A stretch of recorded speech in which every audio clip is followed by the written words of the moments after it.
get us started. Okay, first, the question of the day. How do you pronounce your last name? Voigt. Voigt. It is Voigt, like V-O-T-E. I've always called you Voigt. Yeah, Voigt. Voigt.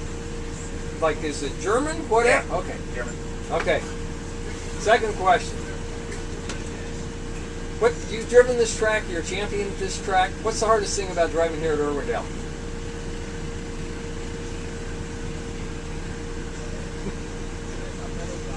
Just getting used to the speed. Probably for most of the asphalt tracks around here are a lot more stop and go, and here is really a lot more on the gas. Okay. I guess is probably the comfort. You got to get comfortable. Got to get comfortable. Okay. Got to get comfortable. Okay. The best of the best uncomfortable. It's like when I went to Phoenix the first few times. It was like, this doesn't make a lot of sense to me. And that's the way Irwindale is to a lot of fellers who've been on quarter, 3/8 mile tracks, even half-mile stop-and-go tracks. This like Mesa Marin. Yeah, like Mesa Marin. All great facilities, but the problem is that this place is not them, and you really got to keep that corner speed up to be fast. And it's hard to do, to drive in that deep and go, really hope this works out. Lap after lap after lap. Okay. Next question. What's your personal opinion of Kyle Busch? You can drive the wheels off it, but he's got attitude. Got an attitude. Okay. It is driving impressive. I mean, and I don't stand on the box and say that about very many people. He just gets on top of that wheel and milks that thing for everything it's worth. Some days that's a good thing, some days that's a bad thing. And I think if they notched him back about that far, he'd probably be tough to beat. But I think that he owes his fans and the media whatever that outburst may be afterwards. Not to just walk away. I think. Okay, and the last official question is: every track series has a villain, but the SRL doesn't, because you're all nice guys.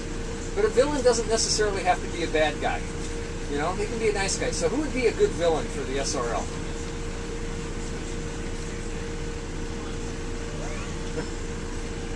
And you can't say your crew chief. Okay. He doesn't drive. James doesn't drive.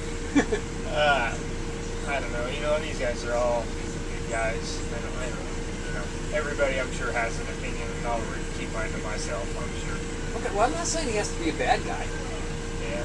No, 9.5 of these guys are, out of 10 are.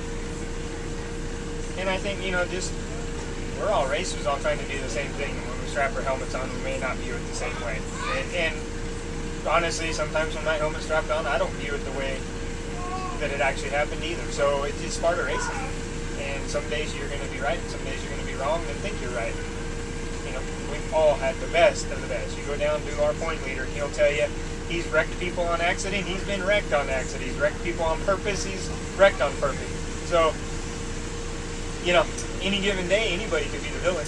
And sometimes it lasts for a few races, sometimes it lasts for a long time, and, I've carried that label for part of my career, and maybe it's deserved and maybe it's not, but I know I've carried it to a lot of people. Okay. See, that was simple. Could be me. She wants to put these on Racing West, so